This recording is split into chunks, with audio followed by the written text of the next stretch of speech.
Bueno, bienvenidos, bienvenidas a todos y todas. Gracias por acompañarnos. Antes de comenzar, permítanme decir solo unas palabras. Ustedes estarán al tanto.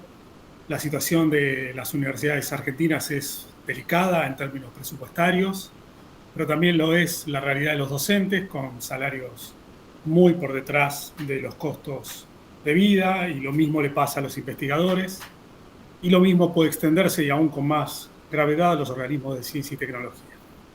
No queríamos iniciar esta semana UNIPE y en este caso la educación en debate, que es el tramo que nos toca, sin volver a llamar la atención sobre esta situación, sobre la necesidad de revertirla y de pensar en lo estratégico que significa para la Argentina, para un país periférico como el nuestro, seguir sosteniendo el conocimiento, la investigación y la enseñanza. Así que, dicho eso, si me permiten, además, hoy vamos a hablar justamente de desarrollo, de empleo, de instituciones, de estados. Vamos a hablar de conocimiento construido en torno a lo que está pasando y a los desafíos que tenemos por delante. Es decir, vamos a hablar también de algo de prospectiva y de una planificación, digamos. Son todas cosas estratégicas para cualquier nación de la Tierra.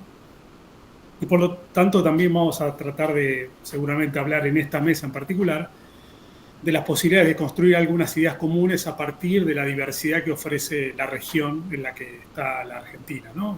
Es decir, América Latina, el Cono Sur. Les quiero agradecer en principio a las organizaciones cuyos representantes están aquí. En el día de hoy vamos a trabajar la cuestión de, bueno, qué trabajo, ¿no? O formar para qué trabajo, educación y modelo de desarrollo, y pensar las oportunidades y los desafíos para asegurar la calidad de la fuerza laboral en la región, y por eso convocamos a estas instituciones que de algún modo tienen una mirada regional sobre esta problemática. Le quiero agradecer muy en particular a Irma Briasco, porque esto es producto de ella, de sus años dedicados al tema, de sus vínculos, de su interés porque este tema ocupe un lugar en la agenda sin duda estratégica de la Argentina, pero también de la educación, a Susana Ibáñez, que nos está también acompañando, y a Francisco Piñón, que está operando la sala, también por estar aquí ayudando. Les comento simplemente cómo es, en qué consiste, digamos, este tramo de la educación en debate, un poco cómo nos vamos a manejar. Presento a los expositores y, bueno, les doy la palabra. La educación en debate es una línea de discusión, de reflexión que venimos llevando ya hace 11 oportunidades, es decir, unos 6 años, que continúa algo que en su momento la universidad tuvo en la revista de Le Monde Diplomatique, que trataba de discutir temas de actualidad diversos sobre la agenda educativa. Sin duda, la relación entre educación y trabajo, o en todo caso la formación y el trabajo y el empleo, es uno de esos temas. Y lo que hacemos en la Semana UNIPE es ir rotando los temas e ir abordándolos desde distintas perspectivas y de distintos enfoques teóricos incluso y de marcos conceptuales, ¿no? De manera que podamos enriquecer las opciones de mirar una temática, en este caso, insisto, estratégica y vital para nuestro país en un momento de mucha transformación, ¿no? La idea es que entre todos los expositores tengamos hora y cuarto y luego abramos a unas preguntas que bien pueden hacer por chat, adelantándolas o levantando la mano en su momento. Aclaro que lo que nos ocurre siempre, no damos abasto con todas las preguntas, pero bueno, aunque sea tratar de responder unas 3 o 4, ¿no? Y esto continúa, digamos, esta es la primera de las jornadas, continuamos hasta el viernes, una jornada por día, y mañana tendremos una perspectiva de este problema visto desde los aportes que hacen las investigaciones o los investigadores y las investigadoras. Dicho todo esto, los y las presento para que todos se ubiquen, digamos. La primera persona a la que vamos a pedir que hable es Daniela Trucco Horwitz, que viene de parte y que trabaja en la CEPAL, es oficial superior de Asuntos Sociales de la División de Desarrollo Social de la CEPAL, que tiene base en Santiago de Chile. trabaja temas de educación, infancia, juventud y sociedad digital. Cuenta con una enorme experiencia profesional en la investigación y asesoría en políticas sociales, siempre desde una mirada que contribuye a pensar la inclusión social y el cierre de brechas en nuestra región, América Latina y el Caribe. Contribuyó a publicaciones como el Panorama Social de América Latina, así como a las series y libros de la CEPAL, ¿no? Entre sus publicaciones más recientes tenemos Mejorar la educación es crucial para un desarrollo social y económico inclusivo y sostenible, Educación en tiempos de pandemia, una oportunidad para transformar los sistemas educativos en América Latina y el Caribe, Jóvenes y familias, políticas para apoyar trayectorias de inclusión e infancias y adolescencias en la era digital. Entre 2003 y 2009 participó en la investigación y elaboración de los informes de desarrollo humano de Chile, del Programa de Naciones Unidas para el Desarrollo, y su formación ella es socióloga de la Universidad Católica de Chile, magíster en políticas públicas y en administración de empresas por la Universidad de Maryland en los Estados Unidos. En segundo lugar, la vamos a tener a Mariana Beran, de la OIT de Argentina. Ella es doctora en Ciencias Sociales, es magíster en Políticas de Migraciones Internacionales y socióloga. Se desempeñó como investigadora y docente universitaria sobre migraciones internacionales, historia social contemporánea e historia de las relaciones laborales en la UBA, la Universidad de Buenos Aires, y en la Universidad Nacional Arturo Jauretche. En el Sistema de Naciones Unidas coordinó la unidad de investigación de la Oficina País para la Argentina, de la Organización Internacional para las Migraciones, y se desempeñó como oficial de la Unidad de Soluciones Duraderas de la Oficina Regional para el Sur de América Latina del Alto Comisionado de Naciones Unidas para los Refugiados, el ACNUR. Actualmente es coordinadora de Migración Laboral y Movilidad de la Oficina Argentina de la Organización Internacional del Trabajo. Como dijimos antes, ella viene por la OIT. Ramón Iriarte representa a UNESCO, es especialista senior en educación en la sección de Juventud, Alfabetización y Desarrollo de Habilidades de UNESCO París. Es responsable del monitoreo y reporte del Programa Global de Educación y Formación Técnica y Profesional del mismo organismo y asiste en su calidad de tal, ¿no?, a los Estados miembros para el desarrollo, implementación y evaluación de políticas nacionales para todo lo que tiene que ver con competencias para el mundo laboral. Tiene una amplia experiencia en el campo de la educación, la ciencia y la tecnología, y además trabajó como docente en instituciones de educación y formación técnico-profesional, como formador de docentes, como docente universitario e investigador en el ámbito de la educación. También tuvo cargos en la alta gerencia pública en distintas instituciones y agencias del gobierno. Juan Eduardo Bonín viene representando a la Organización de Estados Iberoamericanos, la OEI. Es lingüista, investigador del CONICET y profesor de la UNSAM, especializado en investigación-acción colaborativa, estudia el rol del lenguaje en el acceso a derechos como el trabajo, la salud y la educación, y de hace varios años coordina equipos técnicos que colaboran con el área de educación y trabajo en la Organización de Estados Iberoamericanos y en la realización de estudios cualitativos sobre la temática orientados a intervenir y tomar decisiones basadas en evidencia. Finalmente, estará también como comentarista Pablo Bomaro, de parte de Claxo. Pablo Bomaro es postdoctor en Ciencias Sociales, Niñez y Juventud por la Universidad Católica de San Pablo, el COLEF, la Universidad de Manizales, el CINDE, la Universidad Nacional de Lanús. Es doctor en Ciencias Sociales por la Universidad de Buenos Aires y profesor de Historia por la UBA, investigador independiente del CONICET, secretario académico de Claxo y co-coordinador del Grupo de Estudios Políticas y Juventudes, profesor en la Facultad de Ciencias Sociales, en la carrera de Sociología, y de Filosofía y Letras en el Departamento de Historia de la UBA, en grado y posgrado, y además director de la colección Las Juventudes Argentinas Hoy, con 56 libros publicados entre el 2015 y el 2024. Falta que solamente diga que yo soy Adrián Canelotto, el nombre está ahí escrito, es un poco obvio, pero no quiero dejar de mencionarlo. Les agradezco otra vez a todos y todas por estar. Y Daniela, si te parece bien, la asignación fue totalmente aleatoria, así que bienvenido. Muchas gracias, agradezco nuevamente la invitación a acompañarlos hoy. Voy a compartir una presentación, ustedes me dicen si se puede ver. ¿Puede ver bien? Perfecto, muchas gracias.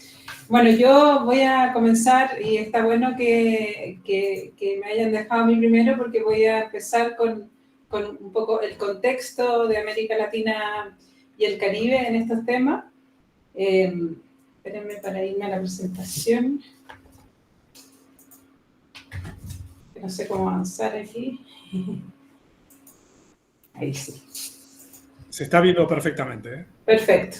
Entonces voy a partir en primer lugar por contarles un poco el contexto económico y social de la región, las principales tendencias educativas y laborales que enfrentan las juventudes.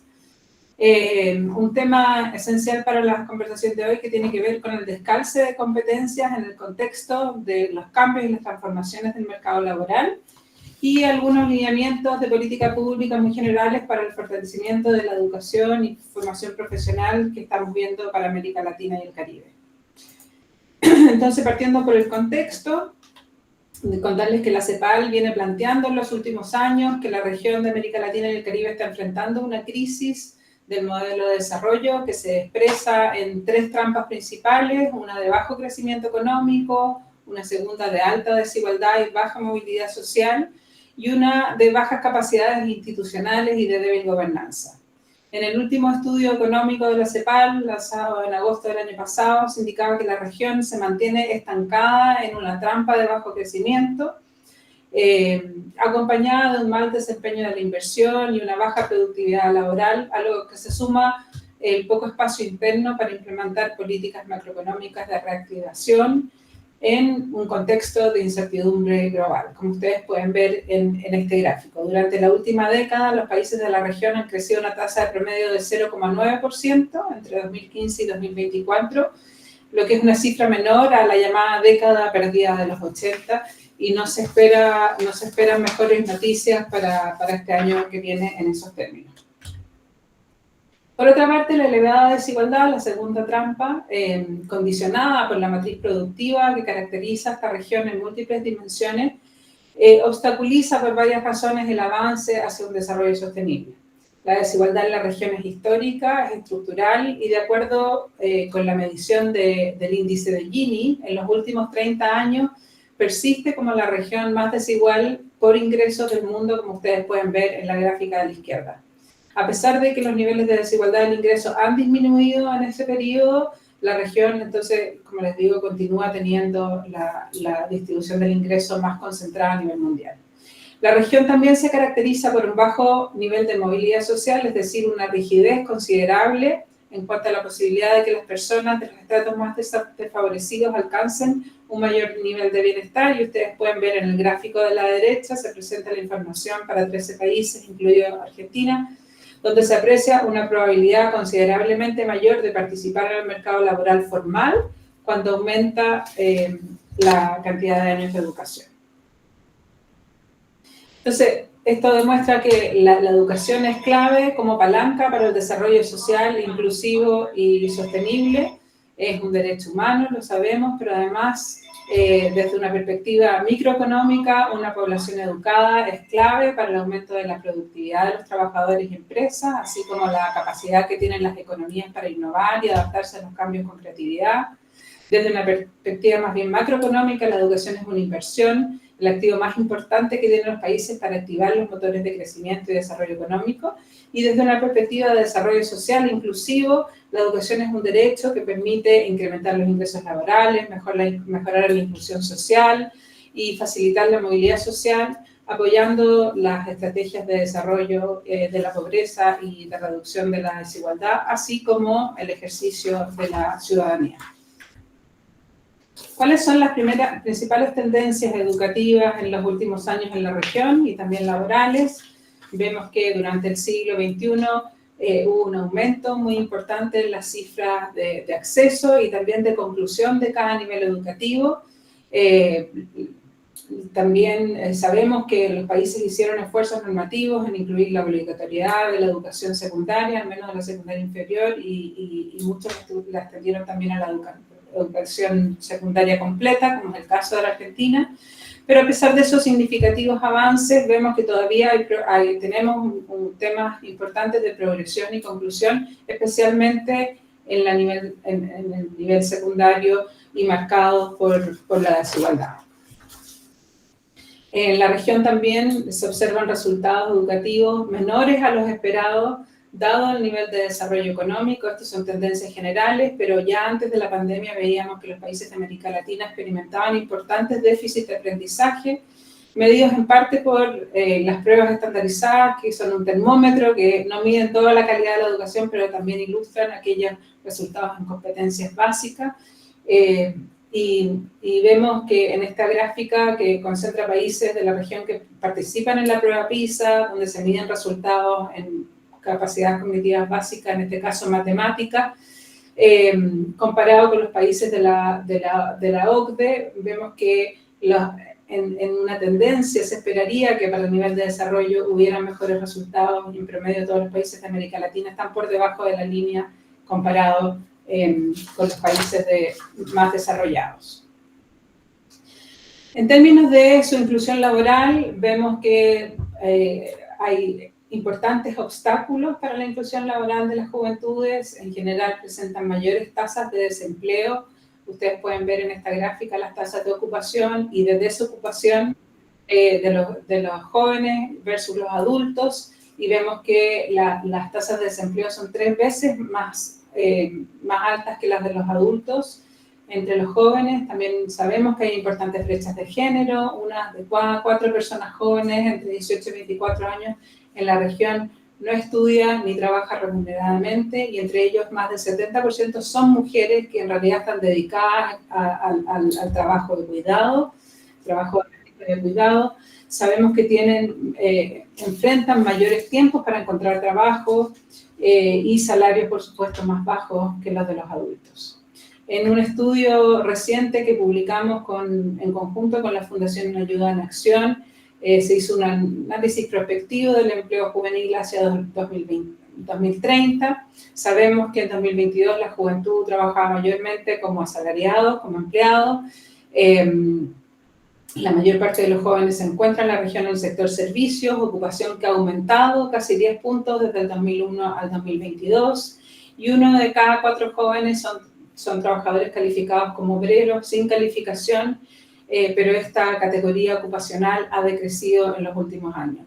Jugando con distintos escenarios, digamos, principalmente variando las tendencias educativas de aumento de cobertura educativa que habría de aquí al 2030 entre la población joven. El estudio pronostica que los jóvenes trabajadores dejarían en gran proporción de buscar empleo en ocupaciones de menor calificación, si es que van adquiriendo mayores credenciales educativas. El escenario tendencial, que es un poco, el tendencial es un crecimiento anual de la tasa de conclusión de la secundaria igual al promedio de la última década, prevé un aumento de casi 10 puntos en los trabajadores de servicios desde el 2001, y esta diferencia es explicada por la reducción prevista en los obreros. En este sentido, el aumento de la educación conllevaría un mayor desarrollo de habilidades, se esperaría, para enfrentar cambios en el mercado del trabajo. Lo que yo les explicaba es el tema del descalce de competencias, es un tema central en la agenda educativa, donde, bueno, en la agenda para la población, la formación y la transición de la educación al trabajo, tenemos este doble desafío educativo que tiene que ver con la inclusión y la calidad todavía, y sabemos que las juventudes enfrentan obstáculos en su transición al mercado laboral. Y esto se relaciona con la pertinencia del sistema educativo para responder a las demandas del mercado laboral. La región hemos visto que tiene, yo les decía, un descalce de competencias que es preocupante, además por las importantes transformaciones que se están viviendo y que afectan el futuro del trabajo, que tienen que ver con los cambios en la globalización, el orden global económico, las crecientes transformaciones tecnológicas, la crisis medioambiental y la demanda por nuevos trabajos verdes, y los cambios demográficos caracterizados en nuestra región por diversas tendencias que tienen que ver con el aumento de las migraciones internas, con el envejecimiento de la población, especialmente en los países del Cono Sur y otros países, etc. Hemos visto en distintos estudios, ya muestran la existencia, entonces, que yo les decía, de estos importantes descalces de competencias entre la oferta y demanda laboral en la región. Un estudio de CEPAL que hizo con la OIT hace algunos años nos muestra la proporción de trabajadores que cuentan con un nivel educativo adecuado, subcalificado o sobrecalificado para la ocupación que desempeñan, y encuentran que más de un tercio de los trabajadores se encuentran subcalificados para su ocupación. Y además sabemos por estudios a nivel internacional y también por la CEPAL que las competencias que se consideran no automatizables, por ejemplo, por los cambios tecnológicos, no están generalizadas en el mercado de trabajo de nuestra región. Un estudio que hicimos también con OEI en el año 2020, vimos que estas eran 10 de las competencias claves para enfrentar el mundo del trabajo, de acuerdo con la revisión de diversos estudios y encuestas internacionales asociadas a las competencias del futuro.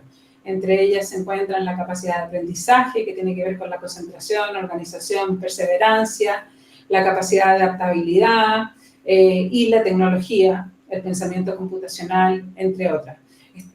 Muy valoradas en el contexto del trabajo son aquellas que tienen aquellas carreras y formación en las ciencias, las tecnologías, las matemáticas, pero también central son la formación de habilidades socioemocionales y la escasez de este tipo de competencias se evidenció durante el proceso de la pandemia, así como su importancia, tanto como para la adaptación al futuro del trabajo y a la transición, como en general para las transiciones dentro del sistema educativo se relevaron como centrales.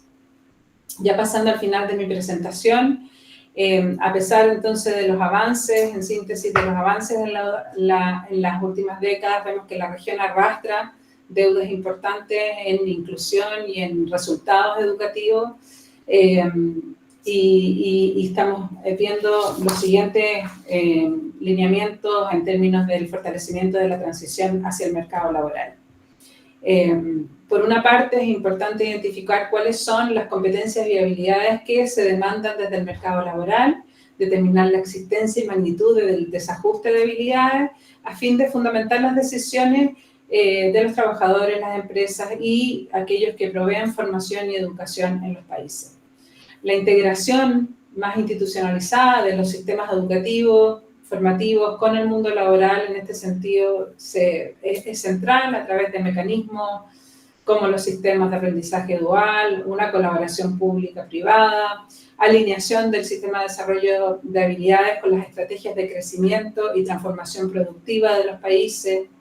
Vemos que es central también tener vías de aprendizaje a lo largo de la vida. Hay que continuar adaptándose y aprendiendo a lo largo de la vida laboral para poder adaptarse a los cambios crecientes que vienen. Y eso en ese sentido es importante y estratégico el rol que adquiere la educación técnica profesional. Con sistemas educativos también deberíamos contar con sistemas educativos flexibles que cuenten con canales de comunicación entre la educación técnica y la educación universitaria, por ejemplo, y que permitan la certificación de aprendizajes adquiridos en entornos formales e informales y en lugares distintos al lugar de residencia, por ejemplo, en términos de la demanda de la migración. También es importante abordar deficiencias y desigualdades del sistema educativo desde edades tempranas. Sabemos que las habilidades cognitivas y socioemocionales se adquieren principalmente durante la primera infancia y en la educación básica y secundaria, por lo que se requieren intervenciones políticas oportunas en una etapa temprana del ciclo de vida.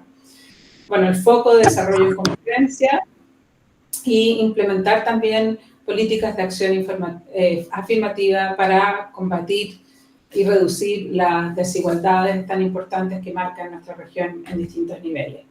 Se propone aquí también en el estudio que hicimos con OEI hace algunos años este conjunto de competencias y habilidades para promover y monitorear desde los sistemas de formación y también para considerar en las estrategias de upskilling y reskilling. Bueno, y con eso los dejo. El sitio web, hay muchas de estas publicaciones disponibles en línea para quien tenga interés. Muchas gracias nuevamente. Daniela, muchas gracias. Pasamos así. Irma, ¿vos querías comentar algo? Está la mano levantada. No, me equivoqué y puse la mano en vez de aplaudirla. Gracias, Daniela. Bueno, le damos la palabra a Mariana Behrán Mariana, todo tuyo.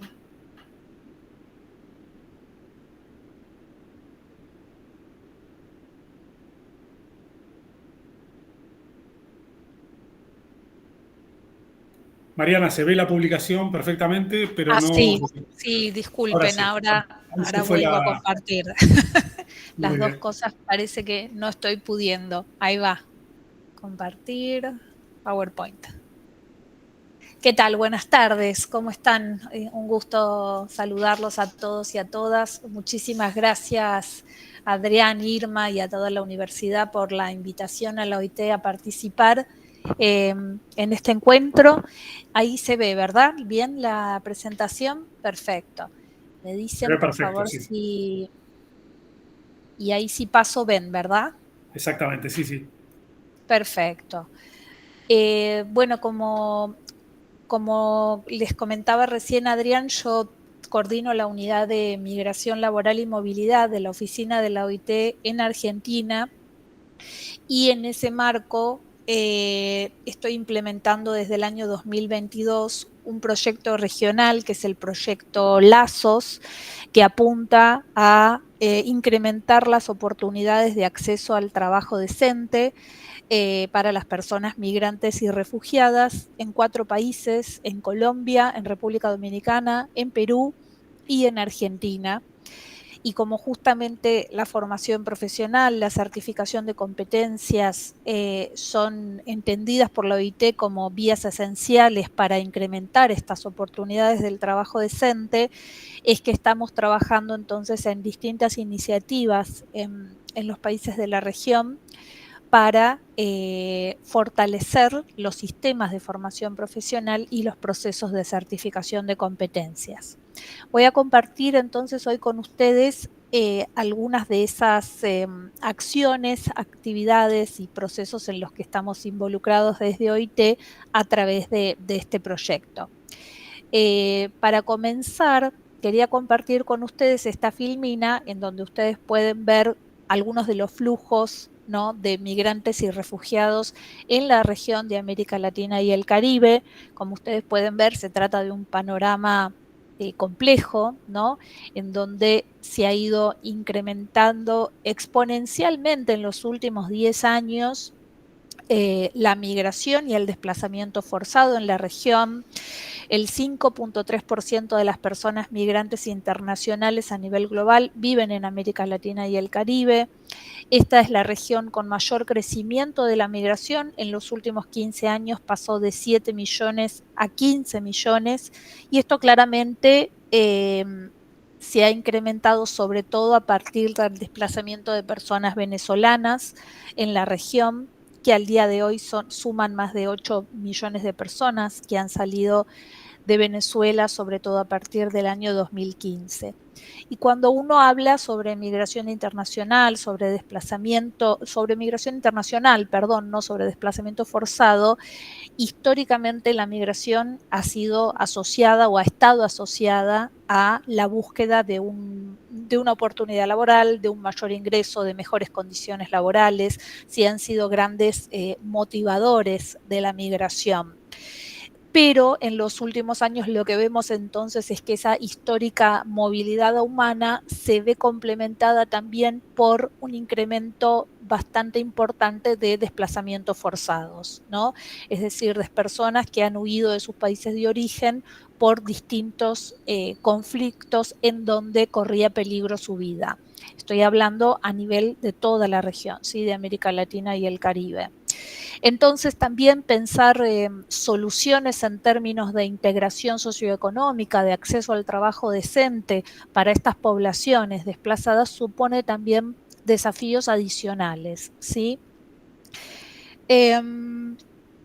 La respuesta de la OIT en este sentido ha sido la de crear una estrategia regional para abordar la temática de la migración laboral y la movilidad humana. Es una estrategia, como todos los instrumentos de trabajo de la OIT, que ha sido construida de manera tripartita, esto es, con la participación, el diálogo social entre los gobiernos y los representantes de los sectores empleadores y trabajadores, ¿sí?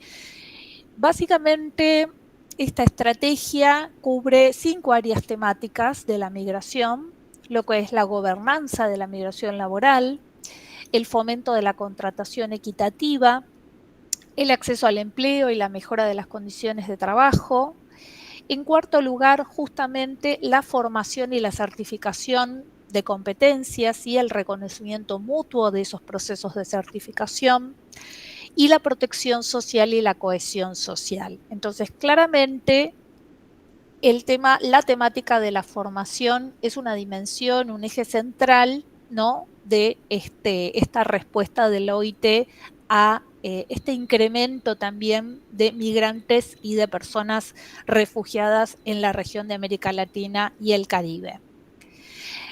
¿Por qué hablamos entonces de la necesidad de trabajar específicamente en estos temas en relación con la migración?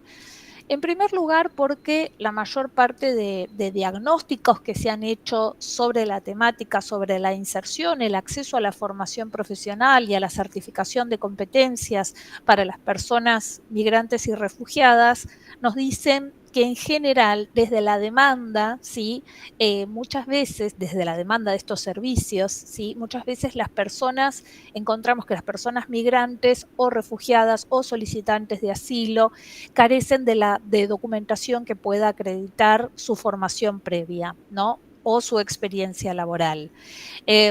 También porque muchas veces existe una información confusa acerca de cuáles son los requisitos o cómo son los procedimientos, los protocolos para acceder a los servicios, ¿sí?, de formación profesional y certificación de competencias.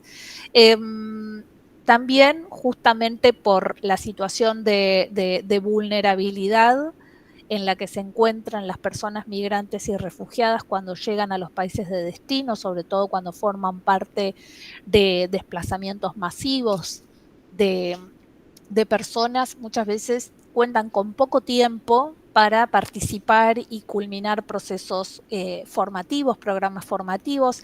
Las necesidades inmediatas son otras, ¿sí? Y entonces a veces embarcarse en una cursada, en una experiencia formativa, no es muy fácil para las personas migrantes y refugiados, sobre todo en ese primer momento de llegada al país de destino.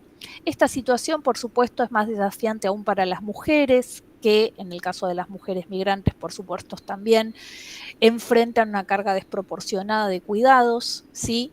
Luego también está la cuestión de las barreras lingüísticas, ¿no?, en la que muchas veces desafían a las personas migrantes y refugiadas, los desfases curriculares, las problemáticas referidas al choque cultural, tanto con sus pares como con docentes, y después en situaciones también aún más graves, las prácticas discriminatorias a veces explícitas y la xenofobia que encuentran los migrantes y personas refugiadas en los países de acogida. Por otro lado, también desde la oferta de servicios de formación y profesional y de certificación de competencias laborales, muchas veces también en esas instituciones notamos un desconocimiento por parte de cuáles son los derechos de la población migrante y refugiada, ¿sí?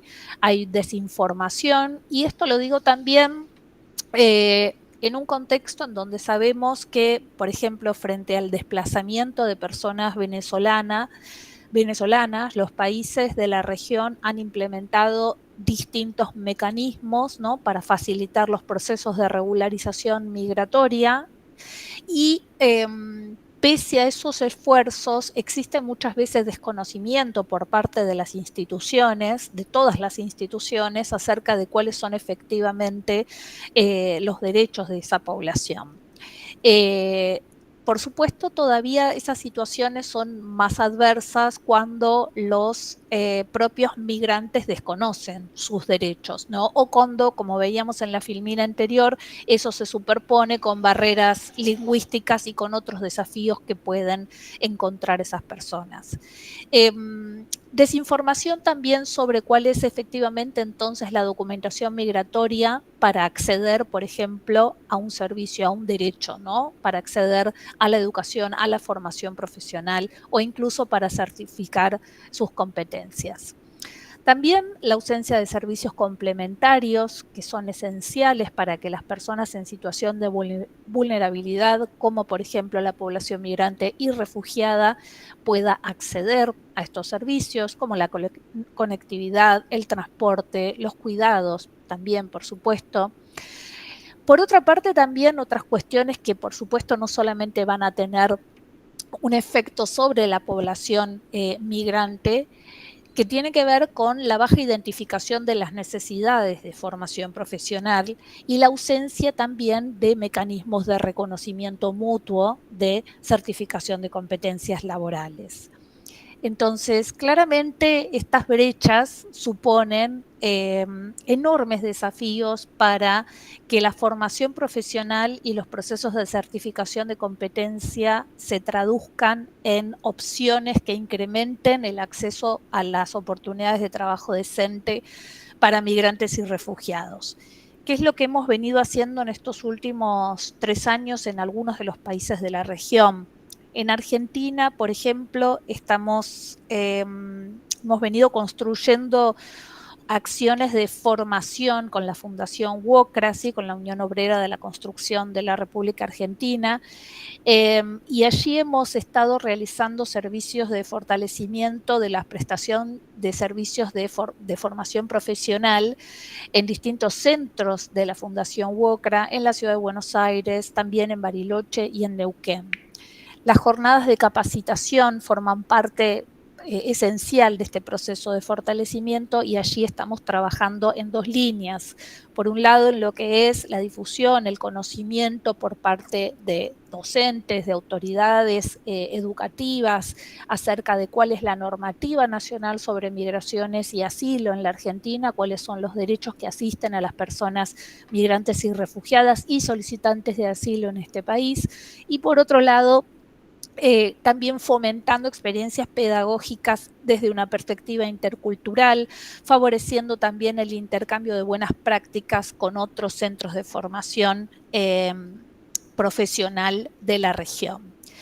A partir de esto, en algunos casos, como en el caso de Buenos Aires, por ejemplo, se conformó una mesa de trabajo local, tripartita, ¿sí? Con participación de empleadores, trabajadores y actores gubernamentales, para promover esa articulación interinstitucional que es tan necesaria a la hora de pensar en cómo facilitar trámites y garantizar el acceso a derechos para la población migrante y refugiada, a la vez que fortalecer a las instituciones de formación profesional para atender a esta población. Experiencias similares se aplicaron también en Colombia y en República Dominicana. En Colombia hemos venido trabajando con el Servicio Nacional de Aprendizaje, con el SENA, en iniciativas con un alcance nacional bastante importante, con 33 regionales del SENA involucradas. Allí se han desarrollado distintas instancias de capacitación y de formación en habilidades blandas para la empleabilidad, mejorando entonces la capacidad de respuesta institucional para atender a las condiciones del servicio y especialmente a las mujeres y a las personas migrantes. También se ha articulado con la Agencia Pública de Empleo del SENA, formando también a sus funcionarios y funcionarias para que puedan efectivamente orientar a la población migrante y refugiada y atender entonces a sus necesidades y aumentar sus posibilidades de empleabilidad. Por último, también en República Dominicana estamos trabajando con el Instituto Nacional de Formación Técnico Profesional, con el Infotep, también fortaleciendo sus capacidades institucionales. Allí encontramos una serie de desafíos que tenían que ver no solamente con el poco conocimiento por parte de la institución de las realidades de la población migrante y refugiada en el país, sino también con algunas barreras administrativas que obturaban el acceso, ¿no? A la población de interés a estos servicios. Así que también hemos estado trabajando no solamente en sensibilización y capacitación, sino también en el desarrollo de políticas institucionales que permitan justamente acceder a esta población a los servicios del Infotep. A nivel regional también elaboramos una rúbrica, un sistema de monitoreo para medir los niveles de inclusión de las personas migrantes y refugiadas en la oferta de formación profesional de los países, lo cual permite generar no solamente una evaluación de progreso anual de las instituciones de formación profesional, sino también facilitar la toma de decisiones, ¿no? Para asignar recursos, priorizar proyectos por parte de estas instituciones y orientar entonces también las asistencias técnicas necesarias. Y también hemos elaborado una guía de análisis de trayectorias laborales para que las instituciones de formación profesional y las distintas agencias gubernamentales interesadas puedan justamente conocer cuál es la trayectoria laboral de quienes atraviesan procesos, experiencias formativas, profesionales y procesos de certificación de competencias. Para finalizar, quería comentarles que también desde la OIT estamos acompañando con Sinterfor desde el año pasado la creación de un mecanismo de reconocimiento mutuo de certificación de competencias laborales. El año pasado se hizo el primer encuentro tripartito regional sobre la temática con el objetivo de intercambiar buenas prácticas entre los actores tripartitos de la región y también con el objetivo de consensuar lineamientos para poder generar hojas de ruta que impulsen estos procesos de reconocimiento mutuo de certificaciones de competencias. Se ha conformado un grupo tripartito encargado de la creación de este mecanismo que esperamos pueda terminar de conformarse prontamente para avanzar en un tema pendiente y muy necesario para la región de América Latina y el Caribe. Dejo por acá y a disposición para preguntas y comentarios. Muchísimas gracias. Mariana, muchas gracias. Entonces, muy bien. Le damos la palabra en este momento a Ramón Iriarte. Ramón. Sí, muchas gracias, Adrián. Muchas gracias a la UNIPE, a Irma, por la invitación para sumarnos desde la UNESCO a este encuentro.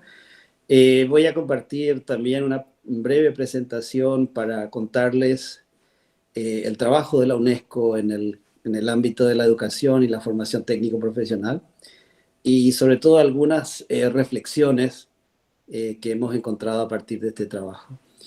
A ver.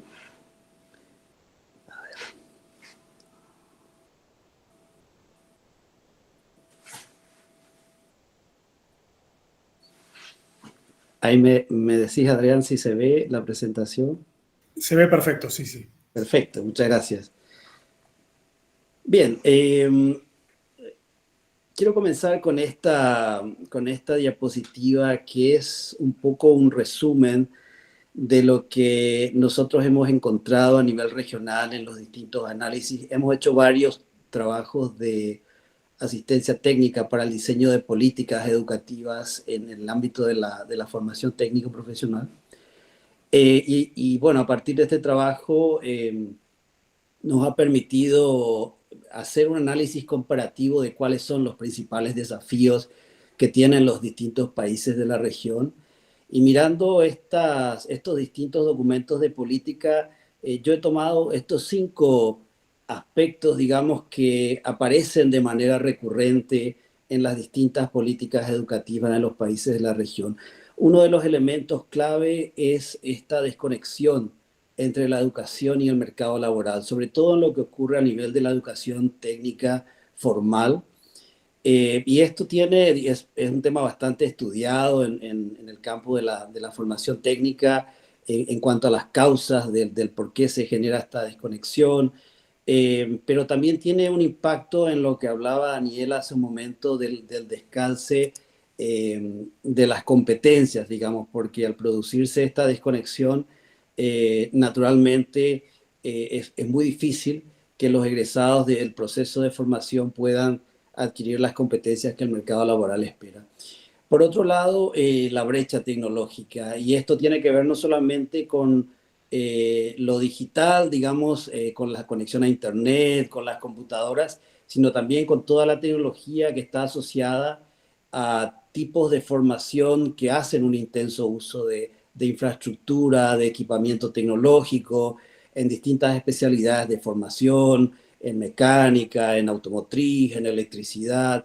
O sea, son especialidades donde existe una brecha tecnológica importante entre lo que la institución tiene como posibilidades, digamos, para ofrecer prácticas educativas y las habilidades que el mercado laboral espera que sean desarrolladas. Y por otro lado, el acceso desigual a la educación, y esto tiene que ver un acceso desigual a la educación de calidad. También Daniel hablaba muy bien de las pruebas PISA y de otras pruebas que tenemos nosotros también en la UNESCO a nivel regional. Tenemos unas evaluaciones que se toman en el tercer grado y en el sexto grado. Son evaluaciones en las áreas de matemáticas, de ciencia y de lengua, y se pueden ver realmente que hay un acceso desigual a la calidad de la educación. Y esto luego tiene un impacto en los programas de formación técnica, porque los estudiantes que llegan a la formación técnica no están lo suficientemente preparados como para poder aprovechar, digamos, las posibilidades que tienen esos programas de formación y bueno, también por eso es difícil lograr los resultados que se esperan. El otro elemento es la falta de inversión. Esta es una modalidad que está muy demandada en términos de financiamiento, en términos de inversión. Es una modalidad donde constantemente hay que renovar equipamiento, infraestructura, y a veces es muy difícil, sobre todo para los distintos gobiernos. La inversión pública de por sí en la educación ya es baja, y en la educación y la formación técnica suele ser todavía menor, entonces eso tiene una incidencia importante en términos de cómo se sostiene. Y hay una gran necesidad por encontrar estos mecanismos de financiamiento sostenible que permitan asegurar una formación técnica de calidad. Otro aspecto que también es bastante recurrente en el análisis es la calidad y la actualización de los docentes y de los programas de formación. En el caso de los docentes, nosotros hemos hecho recientemente en la UNESCO un análisis comparativo de los procesos de formación y de ejercicio docente en la formación técnica en 7 países de la región. Y realmente uno de los grandes desafíos es que en muchos países no existen programas estructurados de formación docente para los profesores de la educación técnica. Eso hace entonces que la formación pedagógica, sobre todo de los docentes, a veces esté limitado a breves programas, digamos, de complementación que en muchos casos no alcanzan. Entonces, hay una gran necesidad de fortalecer los programas de formación inicial docente para la formación técnica, también los programas de formación continua, y los programas de estudio que también están vigentes para la formación. La informalidad laboral es uno de los grandes problemas también que tiene nuestra región. La informalidad laboral está, digamos, en un 47% aproximadamente a nivel regional. En la población juvenil alcanza el 60%, así que esto es un gran reto para la región porque implica que los trabajadores tienen contratos precarios, tienen ingresos inestables, no tienen seguridad social, tienen una mayor vulnerabilidad económica. Entonces, ¿cómo hacemos desde los sistemas de formación para el trabajo para abordar este gran problema de la informalidad laboral, sobre todo en el caso de los jóvenes y de las mujeres que tienen acceso a empleos muy precarios por esas condiciones? Desde la otra perspectiva, digamos, para desarrollar la formación de calidad, también vemos algunas oportunidades. Por ejemplo, hay un gran crecimiento del sector tecnológico y digital. Los empleos en el mercado laboral digital están aumentando rápidamente. Es una gran oportunidad para los jóvenes, para las mujeres, pero también es un gran desafío para los sistemas de formación de cómo se tienen que adaptar continuamente para poder realmente formar las capacidades que se necesitan. El crecimiento de la participación del sector privado también es algo que se está observando de manera interesante. el sector privado está teniendo un mayor compromiso con la formación de habilidades para el mundo del trabajo. Vemos muchas formas de participación, consejos empresariales, vemos consejos sectoriales donde están sentados los representantes del sector productivo para tomar decisiones, a veces para asesorar en términos de políticas. También vemos el crecimiento de la formación dual en la región, hay mucho interés, muchos países lo están adoptando, incluso desde las legislaciones, así que hay, digamos, una oportunidad interesante con este crecimiento de participación. Hay una flexibilización de las modalidades formativas por este gran crecimiento de la modalidad dual, el aprendizaje en línea, y lo que está emergiendo, digamos, como certificaciones digitales, que es un aspecto nuevo y que en la región también está siendo aplicado en muchos países. Así que creo que va a ser un mecanismo muy interesante también en la línea de lo que hablaba la OIT hace un momento en términos de promover la movilidad laboral, de cómo las certificaciones digitales se pueden incorporar a los marcos de competencias. Hay un gran trabajo todavía que hacer, pero es una gran oportunidad. Todo lo que tiene que ver con las habilidades socioemocionales y transversales, hay como una conciencia hoy de que es importante trabajar estas habilidades y que es muy importante poder lograr los mecanismos que permitan implementarlo en la práctica en las instituciones de formación. Y por último, también vemos una gran oportunidad en cómo las políticas educativas hablan insistentemente de poner el foco en la inclusión, en la equidad, en la igualdad de género, en el foco puesto en los grupos vulnerables, en los grupos minoritarios. Creemos que realmente esto representa una gran oportunidad para tener intervenciones que sean de más impacto en aquellas poblaciones que realmente necesitan este tipo de formación. Desde la UNESCO, solamente comentarles algunas acciones que estamos llevando adelante en este marco de desafíos y oportunidades, digamos. Nosotros tenemos una nueva estrategia que tiene un horizonte hasta el 2029 y que tiene tres ámbitos de acción fundamentales, porque la educación técnica, la formación profesional ha sido históricamente una modalidad muy orientada hacia el desarrollo económico, la productividad, incrementar la riqueza, pero desde la perspectiva del desarrollo sostenible, la estrategia de la UNESCO plantea de que esa visión tradicional y predominantemente económica de la formación técnica tiene que ser complementada por una visión centrada en las personas, en desarrollar las capacidades, los talentos de esas personas para que aprendan a trabajar, a vivir. Y también, por otro lado, el sistema de formación técnica tiene que responder a las necesidades de la sociedad como un colectivo que también tiene expectativas de desarrollo y sobre todo desde el punto de vista de la inclusión y de cómo promover sociedades que sean más justas, más equitativas y más pacíficas. O sea, esta triple perspectiva del foco en la economía, en la sociedad y en las personas es un poco una característica clave de esta visión que tiene la UNESCO en su más reciente estrategia. Hay varias intervenciones que estamos llevando adelante en términos de aprendizaje de las políticas que están vigentes.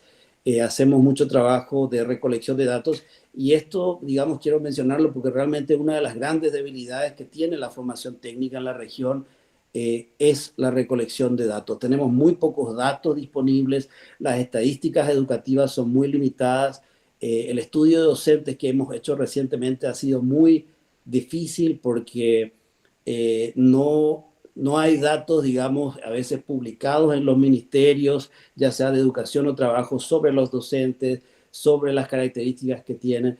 Entonces, hay mucho más trabajo que hacer en consolidar la disponibilidad de datos. Los instrumentos normativos que también se trabajan bastante en la UNESCO y la construcción de redes y alianzas. Esto también es clave porque esta es una modalidad que requiere mucho la participación del sector empresarial, pero también requiere mucha coordinación de esfuerzo. Algo que nosotros vemos que está ocurriendo mucho es que hay una gran cantidad de instituciones, agencias e iniciativas que están trabajando en la formación técnico-profesional. Hemos visto a la OIT, estamos en UNESCO, está UNICEF, están algunos gobiernos trabajando con cooperación internacional, pero muchas veces nuestros esfuerzos no están coordinados, articulados, trabajamos un poco en forma aislada y eso hace a veces que el impacto no sea, digamos, tan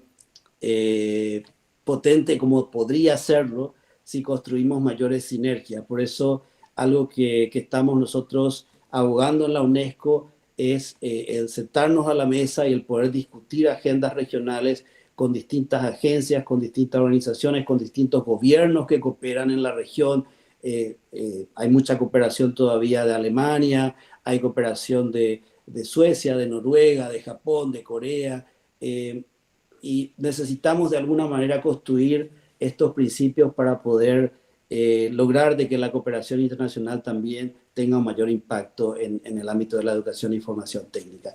Finalmente quiero cerrar, porque sé que ya el tiempo está al límite, dejar este mensaje de una de las prioridades que tenemos en la UNESCO, de la perspectiva del aprendizaje a lo largo de la vida en la formación técnica, y esto significa reconocer que esta es una modalidad que va a requerir transformarse para ofrecer oportunidades de formación técnico-profesional en distintas etapas. El mercado laboral está cambiando tan rápidamente que las personas van a tener que capacitarse y actualizarse permanentemente, y esto es un proceso que va a llevar probablemente hasta el final de su vida laboral.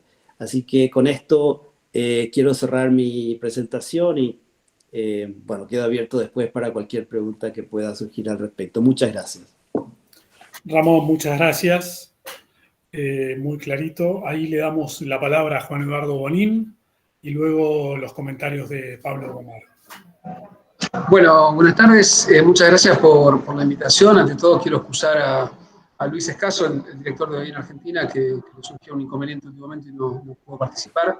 Y obviamente a Guillermina Laguz, que es la responsable del área de educación y trabajo. Yo participo en este caso, soy una especie de asistente técnico medio crónico que me sufren desde hace mucho tiempo, porque creo que hemos logrado como hacer algo que yo veo que está muy presente en todas las organizaciones que están acá presentes, que es justamente la de integrar, ¿no? la investigación, la reflexión teórica sobre las categorías de la investigación y la intervención a partir de esos resultados, ¿no? Adrián, hace un ratito hacías medio trampa, ¿no? Decías, bueno, mañana toca la investigación, hoy tocan las instituciones, y yo, claro, CEPAL, OIT, Flaxo, UNESCO, la pucha. Me parece que acá tenemos un montón de investigación súper potente que está orientada a eso, ¿no? A esa frase, creo que hay como un montón de frases hechas que son importantes, pero con el tiempo se nos gasta, ¿no? La idea, por ejemplo, esta de toma de decisiones basadas en evidencia tiene que ver con esto, con usar herramientas de investigación para generar información crítica y relevante para tomar decisiones. Y también para reflexionar acerca de las categorías que usamos para pensar en esa realidad, ¿no? Y yo quería que hoy charláramos un poco o contarles un poco cómo es que pensamos nosotros en estas intervenciones, estas experiencias de trabajo que venimos haciendo desde hace varios años con los equipos de la OEI, con otros equipos técnicos que coordino, más externos. ¿Cómo venimos pensando el problema de la relación entre educación y trabajo, sobre todo a partir del cuestionamiento de la categoría de mercado de trabajo? Vamos a decir, tratar de pensar como teóricamente o qué puntos ciegos nos genera ese concepto de mercado de trabajo y de qué manera podemos responder un poco o tratar de tirar un poco de luz sobre esos puntos ciegos desde la óptica de la educación técnico-profesional y la formación profesional. Entonces, quería en la charla de hoy, quería como pasar por cuatro argumentos o 4 momentos, ¿no? Primero, pensar un poco críticamente, ¿no? Esta metáfora del mercado de trabajo y su hermanita menor, que es el concepto de empleabilidad. En segundo lugar, pensar cómo cambia la mirada acerca de esta relación entre educación y trabajo cuando salimos del paradigma de esa metáfora del mercado. En tercer lugar, de qué manera pensar desde la ETP y la FP, o sea, de educación técnico-profesional y la formación profesional, nos permite pensar de otra manera el problema del trabajo y cómo podemos abordar el problema del trabajo y la calidad del trabajo. Y por último, contarles un poco de lo que venimos haciendo en los últimos años acerca de la formación en alternancia y de qué tipo de respuestas políticas se le puede dar a esta realidad si nos corremos un poco de esa metáfora, ¿no? A ver, primero esto, el concepto de mercado de trabajo es una de esas frases o conceptos que lo usamos tanto que como que se nos gasta, de repente no nos damos cuenta que lo estamos usando. Sobre todo cuando se piensa en esta relación entre trabajo y educación.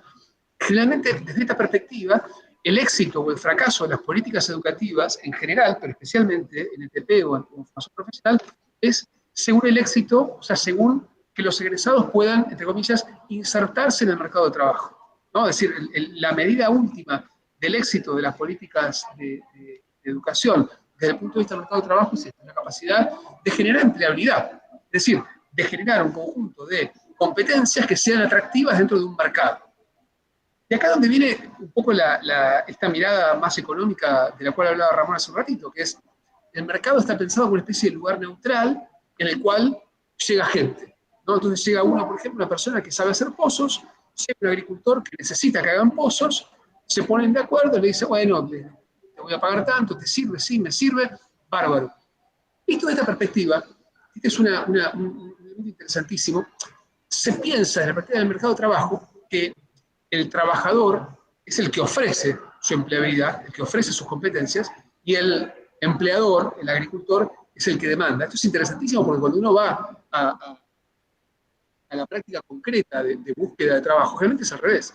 Realmente lo pensamos, en este subjetivo, es la persona que ofrece un trabajo y la persona que lo quiere, que lo demanda, que lo requiere.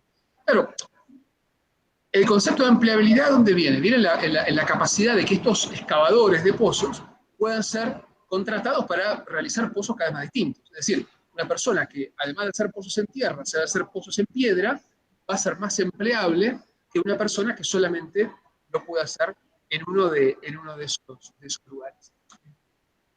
¿Qué pasa? Si empezamos como a jugar un poco con estas metáforas, ¿no? Si de repente al lado donde tenemos a un agricultor que busca excavadores, aparece un apicultor o un criador de abejas que busca apicultores. Y puede pasar que al agricultor le sobren excavadores y al criador de abejas le falten apicultores. ¿Cómo hacemos ese pasaje? Es decir, ¿cómo hago yo? ¿O por qué alguien dejaría su pala en un costado, vendería la pala para comprarse el traje este de apicultor y dedicarse a aprender a criar abejas? ¿Qué pasa con las personas que no son contratadas para cavar pozos o para criar abejas? Es decir, ¿alcanza la empleabilidad? ¿Alcanza con que tengamos las competencias profesionales, que nos hayamos formado en esas competencias para conseguir ese trabajo que estamos buscando? Es decir, para que nuestra empleabilidad, nuestras competencias sean efectivamente demandadas. Bueno, es obvio, ustedes lo saben mejor que yo, que el proceso por el cual buscamos y encontramos trabajo no funciona. ¿No? El mercado de trabajo no es un lugar en el que un conjunto de individuos ofrece y demanda competencias, o sea, empleabilidad, sino un campo de fuerzas, en el que distintos actores sociales, que son básicamente, y esto creo que estamos todos y todas y todos de acuerdo, el Estado, el capital y los trabajadores, se encuentran en una situación de tensión constante. Es una situación en la cual tienen intereses diferentes, tienen motivaciones distintas y tienen que negociar y acercar posiciones que permitan ya no el éxito del agricultor o del dueño de las abejas, sino la creación de mayor riqueza y una distribución más equitativa de esa riqueza. Ahí es donde me parece que pensar esta metáfora del mercado del cual vamos a ofrecer nuestras palas o a demandar nuestras competencias de cavar pozos se achica. ¿Cuál es el rol de la educación en todo esto? Esto desde la óptica del mercado de trabajo, el rol de la educación técnica es aumentar la empleabilidad, ¿no? Y esto es algo que apareció en todas las exposiciones y que lo tenemos todo el tiempo en la cabeza. Es decir, ¿cómo hago yo para achicar este descalce de competencias o esta distancia que hay entre la demanda de competencias y la oferta de habilidades? De esta perspectiva, la educación está al servicio, y esto es una metáfora que aparece todo el tiempo, al servicio de satisfacer las demandas del aparato productivo. Y del aparato productivo que tiene necesidades claras, que son necesidades relativamente simples, y que tienen cierta estabilidad en el tiempo. Es decir, pongamos, típico problema de dejarse de competencias, en un lugar en el cual hay mucha industria metalúrgica, pongamos escuelas técnicas de estudio metalúrgico, ¿no? Y entonces los 5, 10, 12, 15, 50 años de producción de egresados de esa escuela técnica nos va a permitir abastecer a la industria metalúrgica local para que pueda generar riqueza, etcétera, etcétera, etcétera.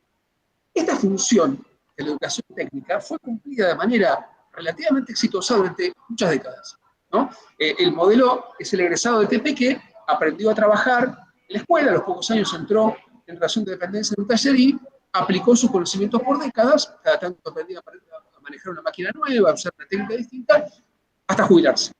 Lo mismo pasaba con la educación universitaria. Muchas veces nos olvidamos que la educación universitaria también está orientada al trabajo. El egresado de ingeniería entraba a trabajar en una empresa multinacional y cada tanto leyendo alguna actualización periódica, haciendo una capacitación, una máquina, una técnica, podía dedicarse toda su vida a progresar en ese punto. Pero claro, esa idea de enseñar para trabajar era propia de la ETP, de la universidad, pero también de la educación secundaria orientada general, e incluso de la primaria. Era, te doy las competencias básicas para que vos puedas desarrollarte en puestos de trabajo con distintos niveles de especialización, ¿sí? de calificación. En la actualidad sabemos que esta relación entre educación y trabajo ya no es ni tan lineal ni tan clara, ¿no? Por un lado, las cadenas de valor son distribuidas, globales, superan los límites ya no solo de un sector, sino de los propios Estados-nación.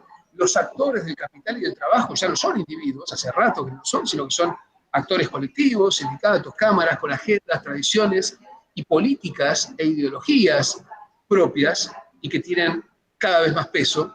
Y acá yo cuando escuchaba a Ramón hablar de la importancia de las políticas de equidad, de inclusión, de diversidad, con lo cual creo que todas las instituciones que estamos acá han trabajado muchísimo por décadas y que sin embargo vemos hoy que están cuestionadas en gobiernos de todo el mundo, desde el primer hasta el tercero.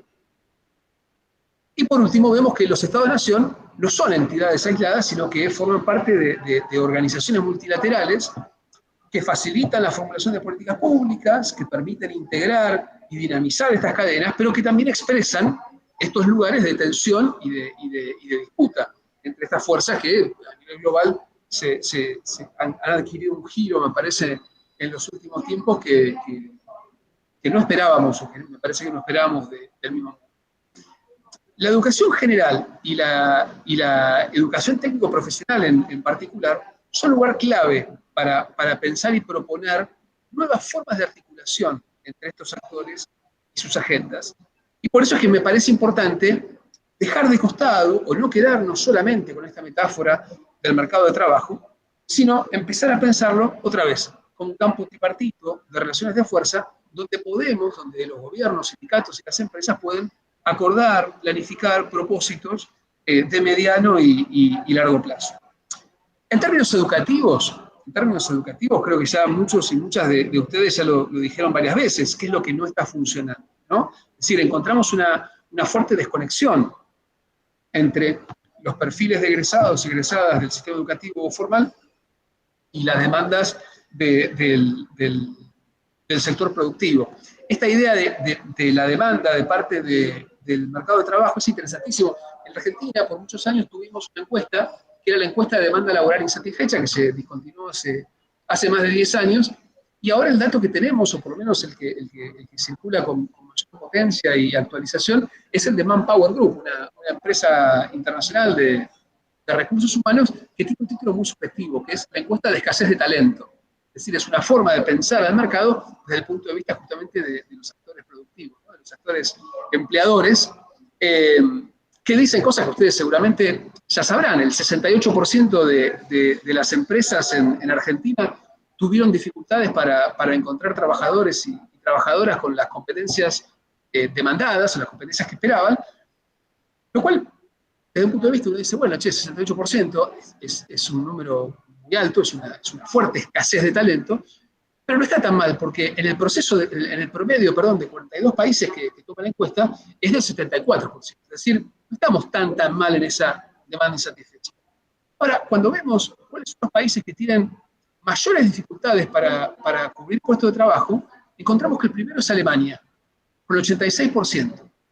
Y el que menos dificultades tuvo, es decir, el que más fácil consiguió trabajadores con las competencias demandadas, ¿quién fue? Puerto Rico, con el 53%. Este dato me pareció muy interesante porque, ¿qué nos está mostrando? Los países con más dificultades para cubrir estos puestos son aquellos que tienen una matriz productiva más diversificada y con mayor componente tecnológico. Es decir, si tu forma de producir es más simple, no vas a tener problemas en satisfacer tu demanda. La demanda insatisfecha no es en sí misma un problema, me parece a mí, para la productividad, sino que lo que nos dice es, hay un descalce que en muchos casos puede ser cubierto justamente por la propia formación profesional dentro mismo del puesto de trabajo. Y acá es donde viene el tema de cuáles son estas competencias que se demandan, que es algo de lo cual ya se habló. Si bien tenemos una fuerte demanda de competencias técnicas, sobre todo en algunos sectores, la data science, tecnología, etcétera, la mayor parte de las demandas, de las competencias demandadas y no conseguidas, son justamente las habilidades blandas. ¿No? Algo de lo cual hablaban recién cuando hablamos de la encuesta de CEPAL y OEI. Es decir, además de las competencias técnicas, que pueden ser adquiridas de manera relativamente intensa, digamos, lo que faltan son algunas habilidades blandas que tienen que ver con la comunicación, el trabajo en equipo, la capacidad de aprender, que son demandas difíciles de definir, difíciles de medir muchas veces, pero que resultan clave para adquirir justamente estas otras demandas técnicas. Puesto desde esta perspectiva, yo creo que podemos pensar qué es lo que le está faltando a la mirada de políticas públicas sobre ETP, o sea, sobre educación técnico-profesional y sobre formación profesional, a la hora de pensar la relación entre educación y trabajo por fuera de esta metáfora del mercado de trabajo. No le voy a explicar a ustedes qué son la educación técnico-profesional y qué son la formación profesional, porque seguramente lo saben y muchísimo mejor que yo. La educación técnico-profesional son programas educativos de nivel secundario y postsecundario que están enfocados en desarrollar estas capacidades, habilidades y destrezas para el desempeño profesional y la inserción en el mundo laboral, mientras que la formación profesional tiene un umbral de entrada más bajo, es decir, no tienen los mismos niveles de educación obligatoria requeridos, son cursos más cortos y que permiten la adquisición y mejora de cualificaciones para el trabajo como la recualificación de trabajadores. Es decir, no solamente adquirir las competencias para ingresar a un puesto técnico profesional, sino también enriquecer, aumentar el famoso reskilling de las competencias de trabajadores que ya están en actividad.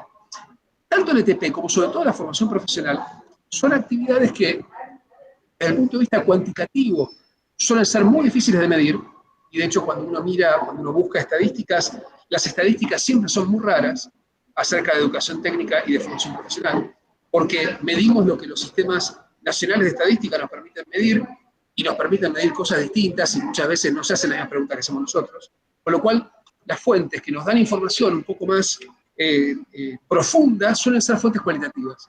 Con lo cual, ese tipo de afirmaciones que uno quisiera decir, del estilo de la formación profesional aumenta en un 60% la capacidad de insertarse, de empleabilidad, etc., no las podemos decir.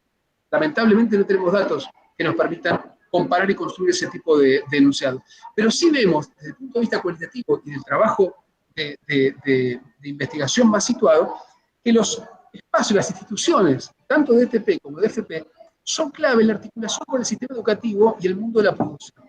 ¿Por qué? Porque son instituciones que en la práctica operan como agentes prácticamente tripartitos.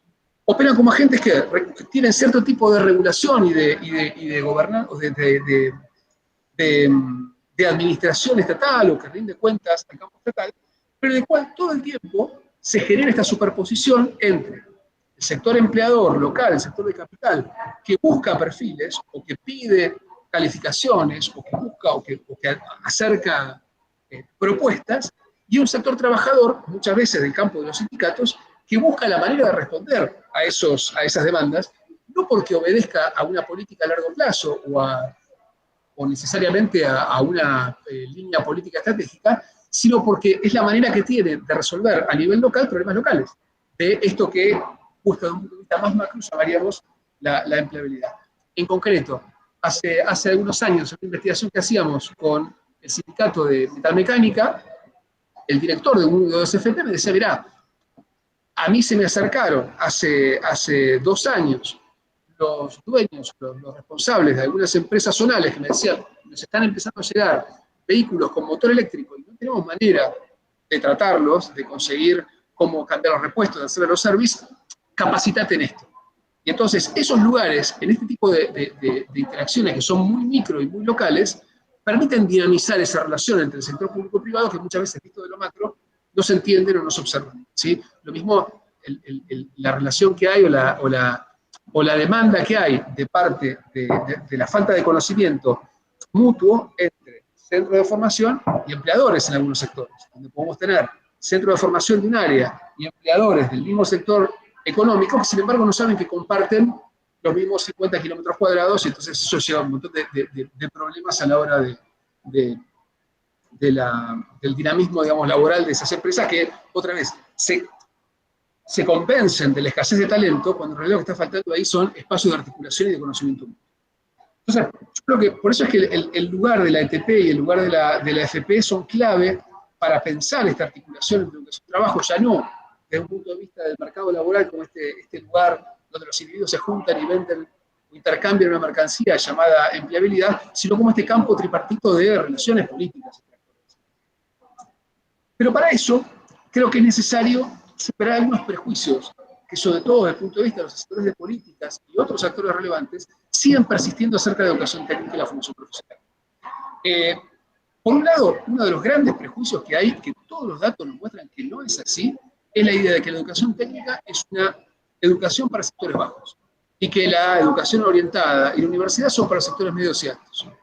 Cuando vamos a buscar los datos, lo que encontramos básicamente es que los estudiantes de clases medias buscan o son los que más pueblan las escuelas de educación técnica, ¿sí? Y al contrario, que los sectores que tienen menor nivel de ingresos son los que están en la escuela secundaria orientada. Entonces, el hecho de pensar a la educación técnica como una forma de combatir la pobreza, yendo al lugar de la pobreza, poniendo un instituto técnico, en principio los datos están mostrando que no funciona así, sino que se necesita otro tipo de política si queremos que sean efectivamente un lugar de movilidad social. Otro prejuicio que suele acompañar el diseño de estas políticas, según lo que hemos visto, es que la formación profesional es una política de inclusión social para la población desocupada. Esto fue un dato interesantísimo que nos surgió de un estudio que hicimos con distintos actores de educación y de trabajo, que era, de parte de las empresas, la demanda era: queremos una formación profesional que nos traiga a jóvenes graduados universitarios, a jóvenes graduados de escuelas secundarias técnicas para formarlos, terminar de formarlos y tomarlos en estas empresas. De parte de los sindicatos, se pensaba las políticas de formación profesional como una política para mejorar la empleabilidad de los compañeros desocupados. Y de parte del Ministerio de Trabajo, se pensaba las políticas de formación profesional como una forma de inclusión social, como si fuera una especie de complemento de planes sociales. Y esto, es decir, pensar la política de empleo como una política social, exclusivamente una política de inclusión social, es un problema porque le quita el valor y le quita el dinamismo que la formación profesional muchas veces tiene. Y es por eso se lo convierte en una especie de complemento ocupacional de otros planes sociales, y no siempre se lo piensa desde el punto de vista de la mejora de la dinámica laboral de un sector. Juan, tenemos que redondear porque estamos ya sobre la hora y todavía nos falta hablar. Termino con esto último. Tercer elemento, pensar a la formación profesional como una actividad de preparación para el primer empleo. Lo que nos muestra la investigación y la experiencia es que la formación profesional funciona, cuando funciona como forma de competencia para el trabajo, como una capacitación permanente. Y desde este punto de vista, no hay que pensarlo simplemente como una política enfocada a los jóvenes desempleados de sectores vulnerables, sino como una política de inclusión laboral mucho más amplia, de mejora de las competencias laborales, incluso para sectores medios y profesionales. Bueno, gracias, Adrián. Disculpame la extensión. No, al contrario. Gracias a vos. Pablo Bomar. Sí, Adrián, muchas gracias. Bueno, muchas gracias por las 4 presentaciones. Gracias, por supuesto, a la UNIPE por esta invitación y por, proponerme cómo... perdón que quise activar el micrófono y lo activé, pero también apagué la cámara. Acá estamos, estoy acá, existo. Decía, gracias, Adrián, gracias a la UNIPE, por supuesto, por invitarme a ser comentarista en esta mesa y en la semana de la UNIPE, en estas actividades, en este ciclo de actividades. Y bueno, también muchas gracias a las y los 4, a las 2 y los 2 presentadores, la verdad que excelentes presentaciones. Voy a hacer un comentario lo más breve posible, que un poco recorra los problemas que las 4 presentaciones, digamos, abordaron, asumieron. Fueron, creo que, 4 muy buenas presentaciones, también complementarias, porque algunos tocaron más la, digamos, cuestión de las características o de algunos rasgos más regionales y, entre comillas, más estructurales. Otros fueron más a acciones y a políticas concretas, tanto a nivel nacional, como quizás era más el tema de la mesa, pero creo que el enfoque regional, que también le dieron algunas intervenciones, es muy rico y es muy fructífero para afrontar estos procesos, que también apareció esto dicho, quizás no de esta manera como lo voy a decir ahora, digamos, también en procesos vinculados con educación, trabajo y desarrollo, que tienen un fuerte componente global, ¿no? Son realidades sin duda singularizadas, y una intervención como la que, sobre todo como la última que hizo Juan Eduardo Bonín, vinculada con una espacialización o una territorialización de las intervenciones, pero también fuertemente una escala global, una escala mundial, una escala sin duda regional primero, global y mundial, que también lo que tiene que ver con el mundo digital, con la inteligencia artificial y con los procesos de trabajo o de formación-trabajo cada vez más internacionalizados, ¿sí? Desde las tendencias dominantes, pero también internacionalizados desde las búsquedas y las necesidades, tanto de formación como de habilidades laborales. Entonces creo que es importante, digamos, esta doble dimensión o este diálogo que se dio entre lo más situado, singularizado, nacional, local, y la dimensión más regional o más global también, o más mundial. A ver, simplemente quizás recorriendo un poco algunos problemas, digamos, quiero decir, las 4 presentaciones y algunos problemas de cada una de las presentaciones. Tenía anotadas varias cosas, y viendo la hora me estoy un poco apurando y salteando algunas de mis notas, por eso quizás un poco más desprolijo de lo que pensaba. Y también en base a la propia experiencia que tiene Claxo, tanto vinculado con un grupo de trabajo que sostuvimos junto a, que Irma participó, con la Fundación WOCRA, con otros profesores, profesoras de la propia UNIPE, justamente vinculada con educación y trabajo, que fue un grupo especial que funcionó durante 6 años, ¿sí? y que aquí hay varios y varias integrantes, y a lo que Claxo también hace a nivel, digamos, regional en estos temas. Digo, un recorrido por las presentaciones y por algunos problemas. Por un lado, creo que es muy importante situar estas realidades en un marco de desigualdades multidimensionales, desigualdades crecientes, y dentro de esas desigualdades, el énfasis en las desigualdades generacionales y de género. Uno podría también poner en diálogo con otras intervenciones las desigualdades territoriales o las desigualdades vinculadas con condición migrante también, como 3 desigualdades que configuran esta relación educación-trabajo, formar para qué, digamos, trabajo, educación y desarrollo. Creo que es un buen punto de partida, aparte asumiendo que América Latina es la región más desigual del mundo, siempre según cómo se la mida, pero que las desigualdades son muy profundas en nuestra región.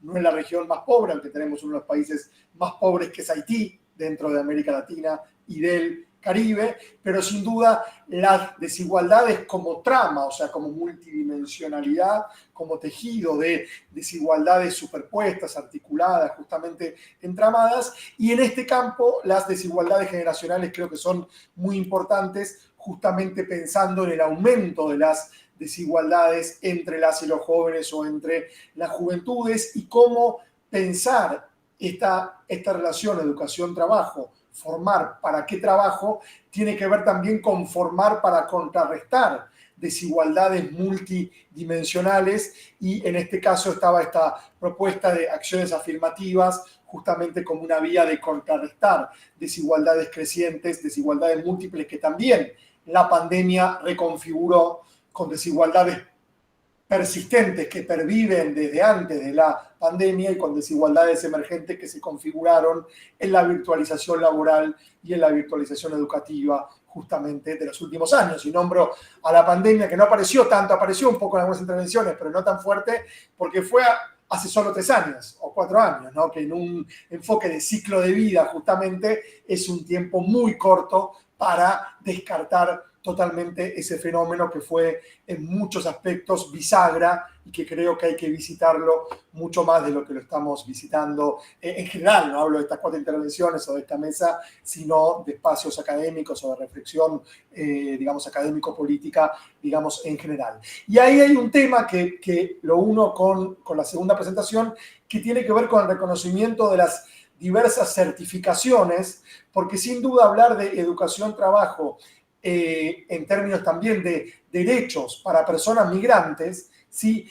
Tiene que ver con un cuestionamiento a qué derechos estamos reconociendo para esas personas, porque los derechos, al menos en nuestras sociedades todavía, me animo a decir modernas, algunos dirán postmodernas, pero aún en el siglo XXI, están muy atados a reconocimientos jurisdiccionales. O sea, es una visión de los derechos muy basada, y con esto no es una crítica, es una descripción de lo que está pasando, y por supuesto que es el último siglo y medio o 2 siglos, pero aún pervive, muy atada a los estados nacionales, ¿sí? Y a la jurisdicción en la cual esos derechos se pueden ejercer, disputar, garantizar, violar, conculcar, etcétera, ¿no? Entonces, las personas migrantes tienen ahí un dilema, yo que trabajo juventudes también, y lo dijo Adrián al inicio. Bueno, entre los jóvenes migrantes hay una disputa por esa ciudadanía. ¿Cuál es la ciudadanía de un joven migrante? ¿No? Ahí hay una discusión para dar, y creo que en cuestiones de educación-trabajo, el reconocimiento de certificaciones y la necesidad de avanzar hacia diversas certificaciones reconocidas es fundamental para garantizar derechos de las personas migrantes. Y bueno, quería enfatizar también esto que tocó, entre otras, la segunda intervención. Y aquí también las políticas regionales o supranacionales son fundamentales, ¿no? Y en la región, como también varios dijeron, todavía hay mucho camino por recorrer para pensar en estas políticas supranacionales o regionales, porque todavía hay una defensa, ni siquiera a veces de jurisdicciones nacionales, sino de, digamos, jurisdicciones estaduales o provinciales. Claxo, que lidia con casi 1000 universidades en la región, sabemos que, por ejemplo, hacer una cotitulación es tan difícil, UNESCO lo debe saber, si es tan difícil que abandonamos en el camino, imaginemos no reconocer certificaciones de formación, educación, trabajo a nivel regional, y vuelvo a decirlo, uno a nivel concreto, con la situación de la movilidad humana o de las personas migrantes, ¿no?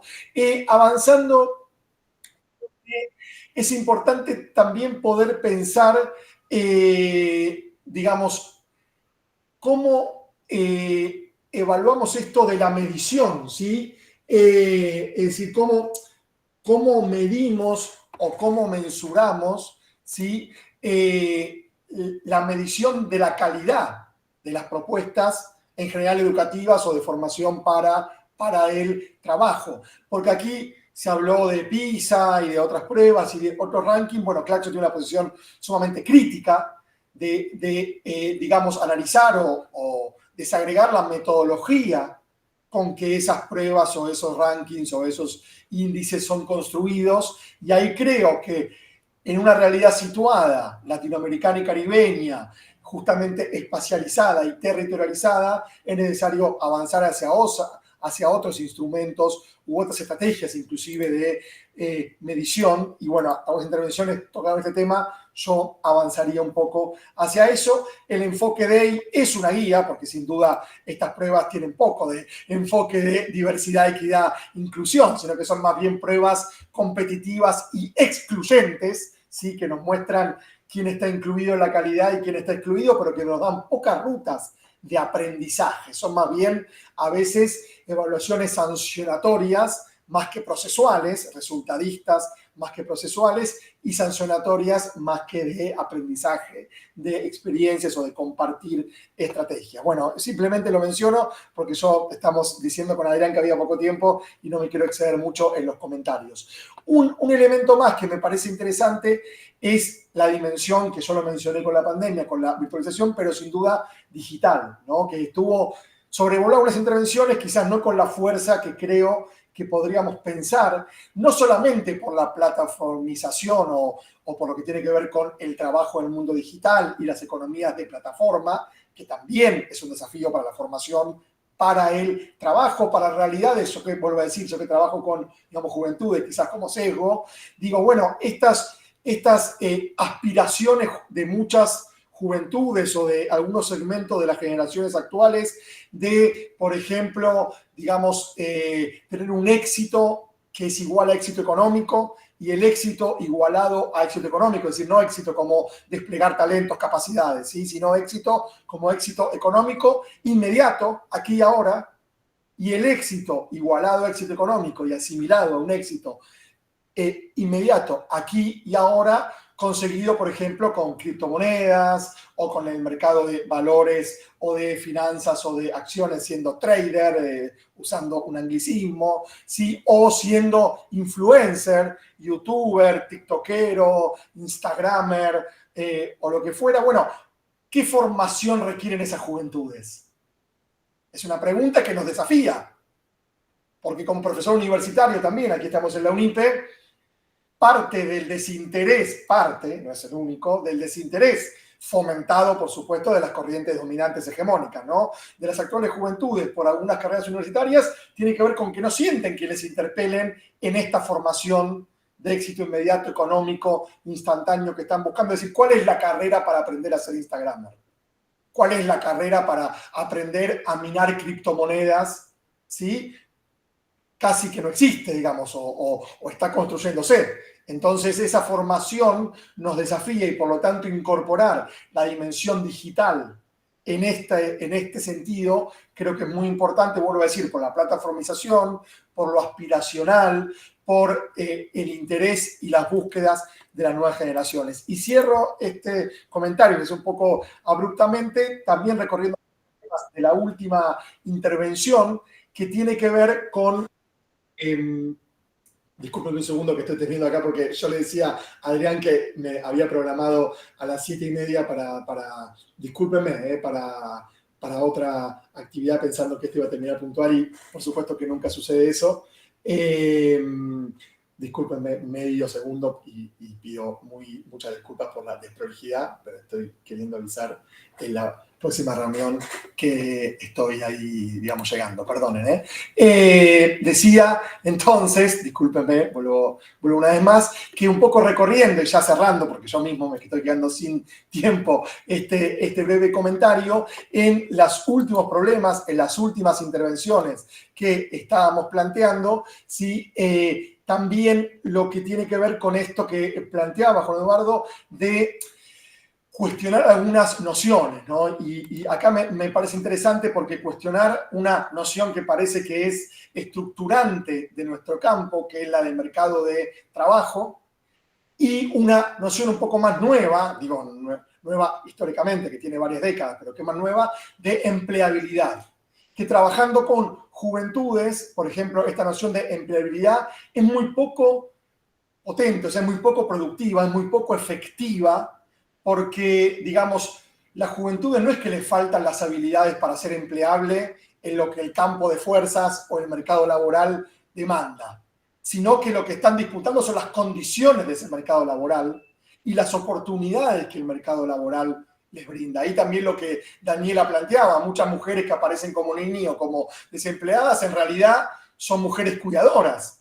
Ahí el problema no es la habilidad o la capacidad o la empleabilidad de esas mujeres, sino el reconocimiento social a un trabajo no remunerado y no reconocido. Estoy poniendo solamente un ejemplo que habla de que esta noción de empleabilidad debe ser desafiada si queremos justamente asumir los desafíos que implica, ¿sí?, la formación para, digamos, el trabajo o las relaciones entre formación y, digamos, trabajo. O sea, formar para qué, pero también qué formación, para qué, digamos, trabajo. Y me despediría por acá agradeciendo por las 4 intervenciones, agradeciéndole a Adrián, a Irma y sin duda, no sé si va a haber tiempo para unas preguntas. Yo en pocos minutos, y pido otra vez disculpas, me voy a tener que desconectar, pero por supuesto que sigo muy atento a los debates y a lo que suceda mañana, miércoles, jueves y viernes en las actividades que siguen en esta semana.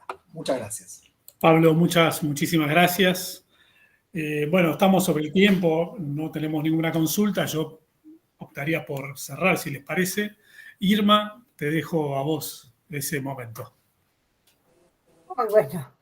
Bueno, mil gracias a todos nuevamente por los aportes. No me quiero extender porque aparecen un montón de puntas como para ir tirando y debatir. Lo que nos parece importante y potente, digamos, de este panel, que intentamos poner la perspectiva desde una mirada de organismos internacionales a una pregunta que vamos a ir repitiendo en los paneles, pero mirándola desde diferentes actores. Mañana hacemos los aportes desde la investigación y el jueves desde experiencias federales, para hacer un cierre el viernes con la conferencia de Daniel Filmus, e invitamos a los comentaristas, como a Pablo, de cada uno de los paneles, para que interpelen y dialoguen estos aportes, estos insumos que tenemos de cada panel con esa última conferencia. Así que desde ahí me parece que quedó bien armado y nos llevamos, bueno, nos han pasado los apoyos. Muchísimas gracias. Quedó realmente lo que habíamos pensado como para poner en debate en este ciclo, en este panel de organismos internacionales. Así que muchísimas gracias y a todos nuestros participantes que estuvieron ahí firmes en el espacio. Así que bueno, muchas gracias. Muy bien, gracias. Gracias.